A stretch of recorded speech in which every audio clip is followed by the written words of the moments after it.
25. மனுஷன் உலகம் முழுவதையும் ஆதாயப்படுத்திக் கொண்டாலும் தன்னைத்தான் கெடுத்து நஷ்டப்படுத்தினா அவனுக்கு லாபம் என்ன? சரிதானே? அப்ப இந்த ஆத்துமாவை யார் நஷ்டப்படுத்துவது? நான் தான் நஷ்டப்படுத்துறேன். ஆமென். உங்க ஆத்துமாவை நீங்க தான் செய்றீங்க, நஷ்டப்படுத்துறீங்க. நான் சொன்னது போல கவலைப்பட்டு ஆத்துமாவை நஷ்டப்படுத்துறீங்கன்னு சொல்லி வேதம் சொல்லுது. இது போல நம்ம இன்னும் சில காரியங்கள் ஆத்துமாவை நஷ்டப்படுத்துகிறது. சென்ற வாரம் பார்த்தோம், தேவனுக்கு விரோதமான பாவமானது ஆத்துமாவை நஷ்டப்படுத்துகிறது என்று பார்த்தோம். அந்த பாவத்துல என்னெல்லாம் வந்துச்சு? முறுமுறுப்பு வந்தது, துரோகம் வந்தது. வழிகள் மாறும்போது நம்ம என்ன செய்ய? கர்த்தருக்கு விரோதமாய் பாவம் செய்கிறோம். அந்த பாவம் நம்முடைய ஆத்துமாவை கெடுக்கிறது என்று சொல்லி பார்த்தோம். இன்றைக்கு இன்னொரு காரியத்தை உங்களுக்கு கற்றுக் கொடுக்க விரும்புகிறேன். நீதிமொழிகளின் புஸ்தகம் 13வது அதிகாரம் 2வது வசனம். நீதிமொழிகள் 13:2 வாசிப்போம். மனுஷன் தன் வாயின் பலனால் நன்மையை புசிப்பான், துரோகிகளின் ஆத்துமாவோ கொடுமையை புசிக்கும். ஆமென். யாருடைய ஆத்துமா நன்மையை புசிக்கும்? மனுஷன் தன் வாயின் வார்த்தைகள் ரொம்ப முக்கியம். நல்ல வார்த்தை வெளிப்பட்டா அது ஆத்துமாவை பாதுகாக்கும். வார்த்தைகள் தவறும் போது அது ஆத்துமாவுக்கு கேடாய் மாறும். ஆமென். ஹல்லேலூயா. தவறை பேசுகிற ஒரு வார்த்தை அது எவ்வளவு பெரிய கிட்ட கொண்டு போய் விடுது தெரியுதா? ஆமென்.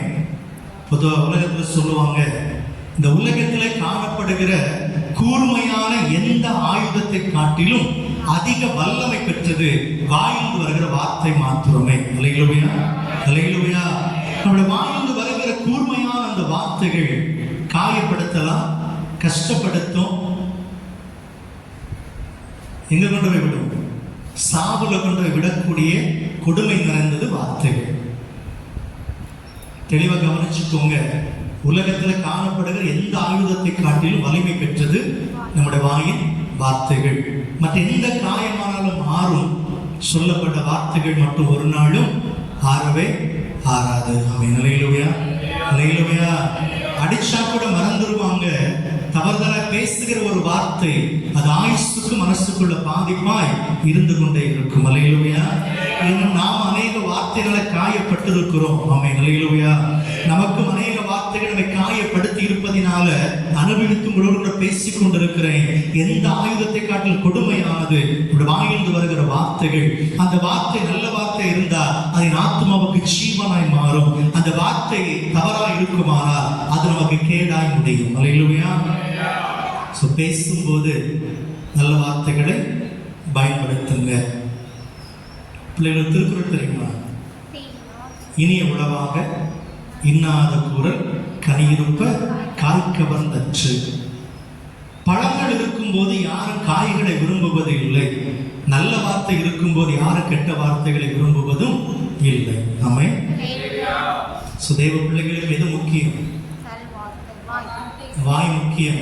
வாயில் வருகிற வார்த்தைகள் ரொம்ப ரொம்ப முக்கியம். பேசிட்டு ஐயோ தெரியாம பேசிட்டேன்னு சொன்னாலும் அந்த வார்த்தை கேட்டவுடைய மனதுக்குள்ள விட்டு என்ன செய்யாது? மாறாது. ஒருவேளை தற்சமயம் மாறினது போல் தோன்றினாலும் இனி ஒரு சந்தர்ப்பத்தில அது முதல்ல வந்து போய் நிற்கும். ஆமென். புரியுதா உங்களுக்கு? எத்தனை வருஷம் ஆனாலும் அந்த வார்த்தை என்ன செய்யாது? மாறாது. எனவே நம்முடைய வாய்களுடைய வார்த்தை கொஞ்சம் கவனித்துக் கொள்ளுங்க. அதனால ஆத்மாவுக்கு கேடு உண்டு என்று